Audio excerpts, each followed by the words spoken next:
We actually have a couple of different advancement programs. One of them is just that, a doc. You know, it's probably fair to say that many companies, and certainly in the transportation space, have had sustainability initiatives for quite a few years. PITT Ohio is really focused on sustainability in the last 7 years. And our focus has been one of focusing on people, planet, and profits, the 3 Ps, the triple bottom win. And our focus has really been, I think what happens in the transportation space we found is it's a virtuous cycle where as you become a more efficient and more sustainable company, at the same time you're able to reduce your costs, become more profitable at the same time, and at the same time do right by your people and do right by the community. You know, you talk about people, but sometimes when you launch new initiatives, that can be a challenge in getting people to buy in and to participate. It absolutely can, but you know, I think the thing that's helped us the most over the years is our culture is built for this. We've been doing a number of things for a number of years from a sustainability standpoint. Our employee engagement surveys that we do every other year, we've been doing those for the better part of 2 decades. It's a way for us to ask our employees what they want, what they're feeling, what they need, and you know, it's worked out really well for us. Our employees were ready right from the start to participate in sustainable initiatives, and they were very accepting of all those things that we rolled out, and we decided that we were in the best interest of our company. So some of the things that we've done to drive engagement with our employees have focused on certainly a very competitive benefits program, wage program, late model equipment there, but Brad, there are a number of things I think we've also done in terms of working on communication, right? That help move that along. Coffee with the boss and soda with the supervisors. It's actually a program that we started about 10 years ago inside our terminals that gives our employees a chance to sit down with the manager one-on-one or their supervisor one-on-one. 15, 20-minute conversation to talk about the things that are important to them, what's going on in their life, you know, what they see at work, places that we can improve, tools that they need for their job. Just a open line of communication that we can find out what's on their mind. That breaks down the barrier that so often exists, you know, between management level folks and folks that you know, are under them. That seems like probably a really good program. It's been very effective for us. Some of the other things we've worked on is occupational athletics. So we pay our drivers to stretch each morning. And again, getting back to that positive ROI, we recognize as our drivers are starting to age, the nature of their job is quite physical, and we're seeing more muscle pulls and back pain and so stretches and situations around that. So we brought in trainers to stretch with our drivers and pay our drivers to do that. I think it's been positive from a workers' comp standpoint. It really has been. Our worker comp claims have been significantly reduced, but I think the other thing that it builds is a lot of camaraderie amongst our employees and between our management and our frontline workers. So there's been benefits that have accrued to us in several different ways.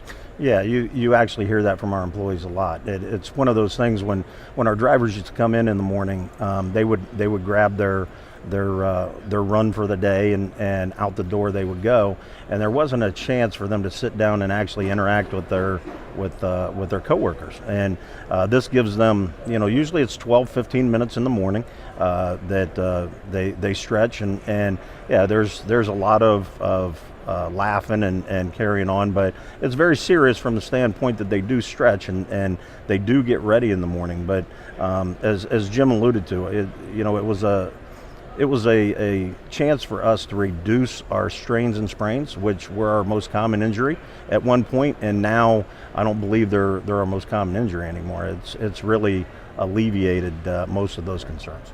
So by investing in your people, you can get a positive return there, and I think the engagement of our employees probably most importantly shows off in what we're able to do for our customers. So we consistently get high scores from our customers in terms of the attitude of our driver, the professionalism of our drivers. And you know, it's no surprise if you're investing in your drivers and they believe in that and you're credibly interested in their well-being, well, they're going to communicate that to your customers. Well, it makes sense if you have any number of programs that you've just discussed where you're building camaraderie between management and the folks that are working for you, that when you launch a new initiative, like one in sustainability, people are going to be receptive. Right. And again, maybe jumping back to believing in their well-being, we've done a lot around driver advancement, giving people an opportunity to come to work on our dock to move through our organization. Yeah, we actually have a couple different advancement programs. One of them is just that, a dock work where we give them an opportunity to advance up and get their Class B license. And then people that come into our company with Class B ultimately have an opportunity to get a Class A license and advance through the ranks that way. It gives them a line of advancement inside their career, inside their monetary standing, and it really engages people inside the company. Actually, the people that generally make our best drivers are the people that started on our dock. They know our freight, they know how to load our freight, they know how to protect the freight. So from that standpoint, it's a win-win for both of us. The other thing that we've done is we've begun what we call the rainy day fund. We know that that financial efficacy amongst drivers is important, amongst our employees is important. So we offer this to all of our employees, but we engage with the University of Pittsburgh in a study. It's financial distress and how it impacts cognitive skill-making ability for drivers, especially as they're making decisions inside the cab. And our financial efficacy, or rainy day fund program, helps our employees go down a path of saving money. And we've surveyed, the University of Pittsburgh did the survey. We have no access to anything other than the cumulative results of that. It's all personal information. University of Pittsburgh did this study, and we found out that there is really a problem with employees having a savings, and that weighs on them, and it's a distraction when especially our drivers, when they're in the cab, and they need to be really focused on the details of driving. So over the last year, we've done that, and one of the things that we're trying to do with that is we're trying to eliminate that distraction of having financial distress that's on the mind of our drivers when they're in a cab. You know, when you talk about cab, it just sort of reminds me about the equipment side of things, electronic forklifts, CNG, that kind of thing. Well, this is part of our foundation of our sustainability. We have partnered with the University of Pittsburgh and the Swanson School of Engineering to look at how do we put together a comprehensive program in our terminals to make them more sustainable, so that we're generating a preponderance of the energy that we use in those facilities.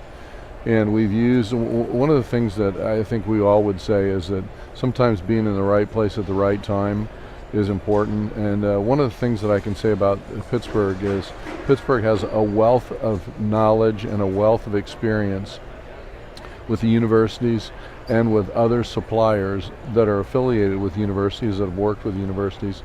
And what we did is we ended up developing a way to produce pure DC power through the use of solar and wind turbines, solar panels and wind turbines, and going into saline batteries, and then storing that energy so that it can be used for to charge electric forklifts.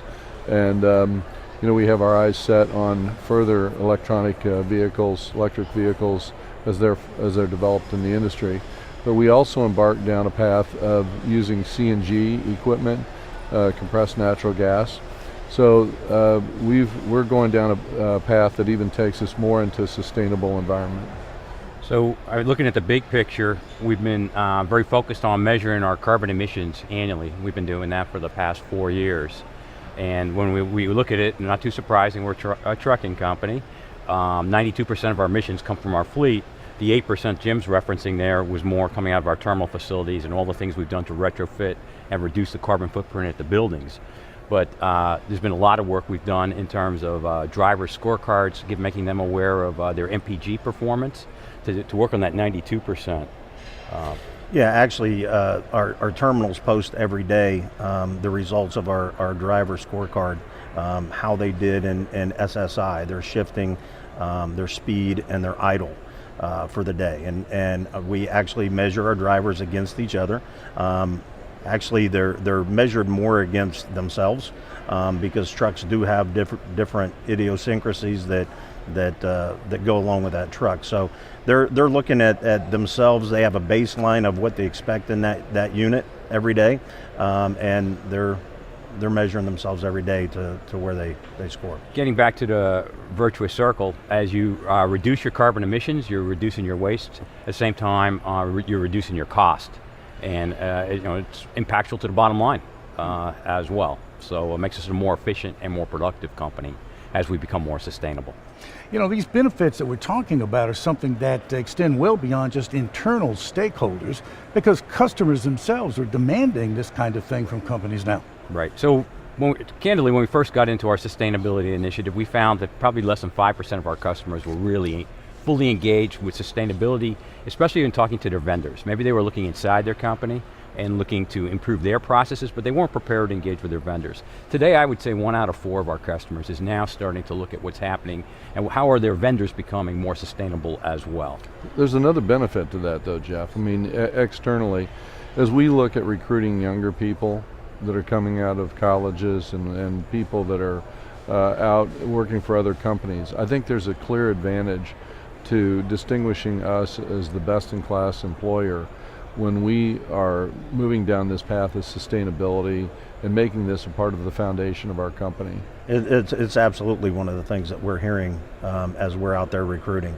It's one of the questions that never came up, 10, 15 years ago, but now it's one of the first questions that people ask. What kind of sustainability programs do you have as a company? How can I be part of something bigger, Absolutely. right? That, in terms of doing something right. Absolutely. So there's something there. Jumping back to the question about the customer specifically, we see more and more interest now for customers to understand what their carbon emissions are within our network. So we've developed, working with another university in Pittsburgh, Duquesne University, a customer carbon calculator. And our customers can work with us and we'll provide them with their carbon emissions to move their shipments through our LTL network. Well, what I'm hearing is that we're going beyond green for green's sake. I mean, to make you more competitive, in the marketplace, you clearly have to listen to what the customers are demanding. And if this is something that they want to see in a provider, clearly you're doing the right thing. Well, thank you. But we certainly believe it. We think we can take better care of our customers by becoming more sustainable. We think we can become more profitable by becoming more sustainable. And we can do the right thing by the community as well by becoming more sustainable. In addition to the CNG equipment, I think customers are really going to benefit from some of the other things that we're doing. The use of electric forklifts, electric pallet jacks, electric forklifts, and also the some of the renewable energy. The renewable energy strategy that we have in those terminals is unique. No one else in the country is doing that, and that is using photovoltaic,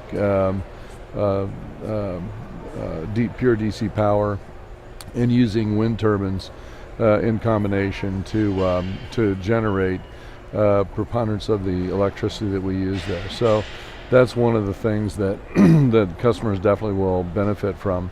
In addition to that, we think the future is going to be in electric vehicles, and what we would like to do is produce and generate the pure DC power that runs those electric vehicles. And one of the things we're also doing is we're optimizing our city dispatch. Try to minimize our carbon output by putting the shipments on the right size equipment. 40% of our fleet is lift-gated straight trucks. So the first thing that we want to do is optimize those trucks to put those on the street first in the morning. Use those are getting typically about 10 miles to the gallon, where a tractor trailer is going to get about 6. So you want to optimize that equipment, put the right size shipments on those straight trucks and put those on the street first in the morning. So in closing, we believe sustainability really does contribute to the triple win. We're investing in our people. It drives higher engagement, which in turn benefits our customers and truthfully our company as well. We're doing the right thing from a profitability standpoint by becoming more efficient and more productive.